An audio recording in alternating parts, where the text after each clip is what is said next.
Selanjutnya saya akan mengundang yang amat terpelajar, promotor, Bapak Profesor Dr. Djwajir Sumardi SHMH untuk kemudian merespon dan juga menggunakan kesempatan sebagai tim penilai dan juga menanggapi berbagai proses dialog dengan tim penguji yang lain sebelumnya. Silakan Prof. Baik, terima kasih pimpinan sidang promosi doktor Bapak Profesor Dr. Hamzah Halim, SHMH, MAP,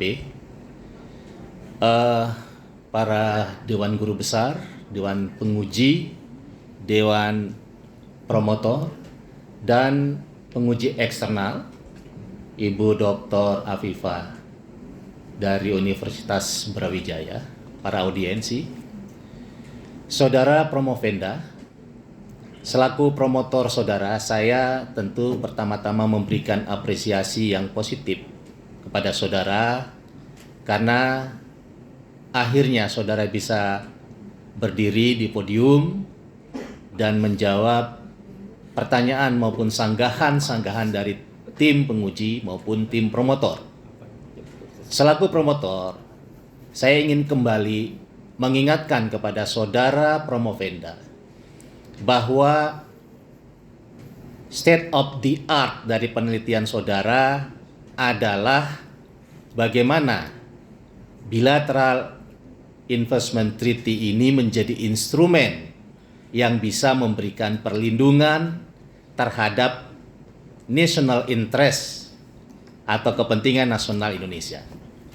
Oleh karena itu, di dalam proses penelitian saudara, Anda mencoba untuk melakukan komparasi, perbandingan antara BIT yang dilakukan oleh pihak Indonesia dengan beberapa negara-negara lain, termasuk di dalamnya India dan Brasil.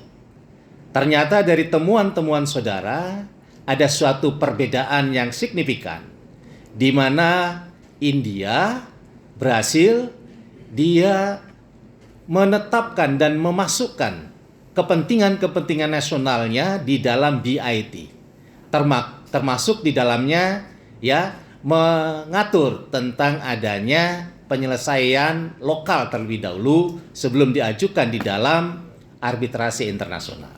Ya, itu adalah sebuah perbandingan.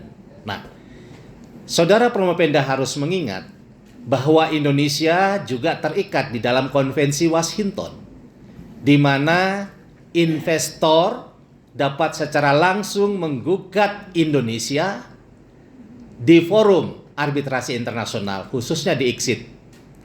Jadi kita sudah consent to be bound by a treaty, terikat di dalam Konvensi Washington. Namun di sisi lain, kita membuat suatu bilateral investment treaty. Apa artinya? Artinya negara ini ingin lebih intens memberikan perlindungan terhadap investor-investornya. Dalam arti kata, ketika investornya itu melakukan investasi di negara lain, walaupun sudah terikat di dalam Konvensi Washington, tetapi ingin secara detail memberikan perlindungan terhadap warga negaranya. Ini adalah inti dari BIT tersebut.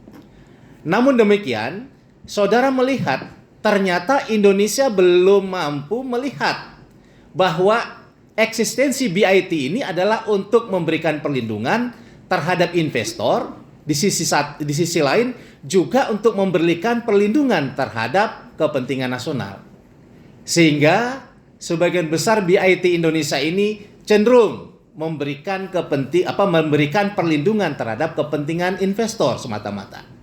Ini yang saudara temukan, sehingga saudara mencoba untuk menggali hal-hal yang penting, sehingga Anda membangun suatu model BIT yang nantinya betul-betul substansinya memberikan perlindungan terhadap kepentingan nasional Indonesia. Ini yang Anda ajukan, sehingga Anda melakukan suatu konstruksi, ya, bahwa BIT Indonesia harus didasarkan pada kepentingan nasional Indonesia, termasuk kepentingan kedaulatan nasional Indonesia. Itu yang menjadi state of the art dari penelitian saudara. Terakhir, saya ingin mempertanyakan kepada saudara.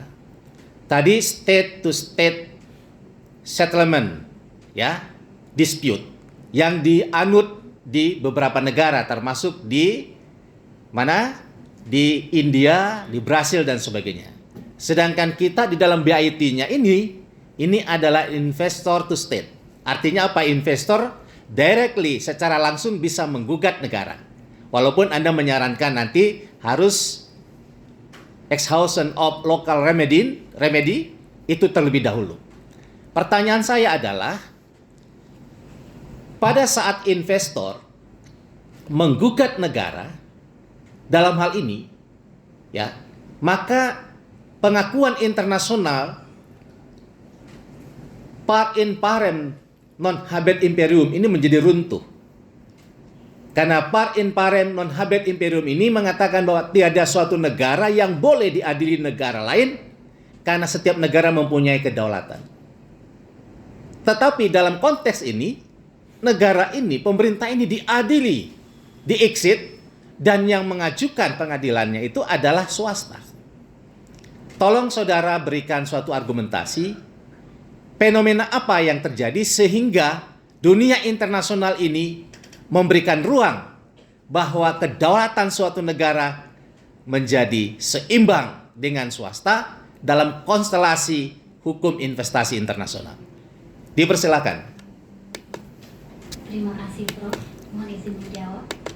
Ya, terkait posisi negara dengan negara dalam hal ini, sebetulnya Indonesia juga terikat oleh Konvensi Wina 1969 tentang perjanjian internasional, di mana di situ terdapat kesetaraan antara negara dengan negara, termasuk